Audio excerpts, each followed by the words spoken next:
but is that really about the kids or is that about you? Because if you want an Instagram ready classroom, that's about you. That's not about the kids. Hey there, Talk and Chalk teachers. I hope you enjoyed this video, but you may be wondering who the other person is on the line talking to Beck. Well, my name's Symposiums and I'm the co-founder and president of Prac-E. But what is Prac-E? Well, Prac-E is an initiative that was created by beginning teachers for beginning teachers. We aim to support early career and pre-service teachers through best-in-class digital media and in-person symposium events. If you like what you see, why not head over to prace.com and see what we're all about. That way, I'll be able to get into contact with you about our latest blog articles, videos, podcasts, and let you know when we'll be in town for the next Prac-E Symposium. I hope to see you over there, but until then, let's get on with the video. Yeah, for sure. I saw this post on Instagram recently, and because you're so involved with the online teacher community, I thought I'd get your perspective on it. The online teacher community is getting bigger and bigger, and like you were saying just before, that beginning teachers are really concerned about their Instagram page and their Facebook page, and the rise of teacher tubers is getting more and more. Yet a post that I saw was that someone said that they were incredibly stressed because they felt that their classroom wasn't Insta-worthy. That was their big stress of the week. And my response was that, of course, you want your classroom to be warm and inviting, especially if you're primary or early childhood. Yet I'd probably be more concerned about the functionality of your classroom and whether it's working for you. Do you think that the rise of teachers on social media can be a bad thing?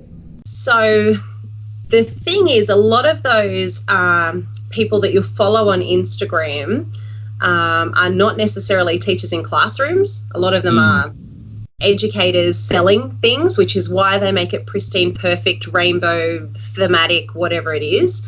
And those things are beautiful and they've put time and effort into it. Obviously, they're resources that should be paid for. But is that really what the classrooms look like? And like you said, it comes down to that functionality. So this conversation actually came up recently, comparing sort of two different classrooms at my school, where, you know, one was sort of the Pinterest beautiful classroom, everything labeled beautifully. It's one of the few classrooms I can go into that doesn't actually smell like kids on a 40-degree day, because, you know, it's all wonderful. And then I've got another classroom that you go into that it's all children's work up on the walls. So, you know, it looks messy, like not messy, like messy as in handwriting is not as neat as Year 6 handwriting, that kind of a thing. Walls have still got everything in there. However, both those teachers have got exceptional results in their classrooms. The kids love being in there and they are phenomenal teachers. It's about how you use those things. So obviously, you know, that teacher is still using all of those resources in a way that supports student learning. It's not just there to be pretty, it's there for student use. And the other classroom might not look as pretty or be from the internet, but it's for good student use. So, you know, the classroom that you go into and has bare walls makes you wonder what's actually going on in this classroom. I've got no idea what the kids are learning, what they're doing. But if I go into a classroom that's Pinterest ready as well and looks beautiful, but the kids have no idea what's on the walls, means they're not using it. So it's about that functionality that happens in the classroom. My personal recommendation for teachers is you don't need a Pinterest or Instagram classroom. You need a Pinterest or Instagram storeroom though. Have your storeroom schmick and organised and looking beautiful so you know where everything is and you don't turn into a hoarder. Have that looking Instagram ready, because that will help you in terms of your classroom management, your time management, your organisation, that sort of a thing. But in terms of your classroom, it really needs to be a balance. I think there needs to be a balance of having those nice printable things up on the wall and then something from the students that's contributing that. I should see student handwriting. I should see student creations.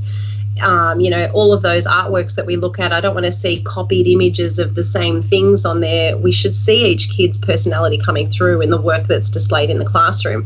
The one thing I do absolutely think is a must is just be prepared that on any given day your supervisor, your principal, or the director could walk into your classroom for a pop-in visit. Director could come in at any time. And what is it that you want to be on show? You know, what is it that you want them to see?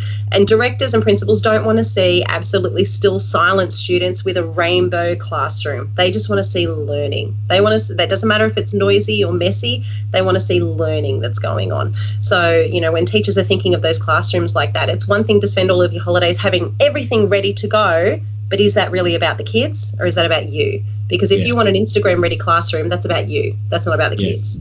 Yeah, exactly. I think that functionality is so important.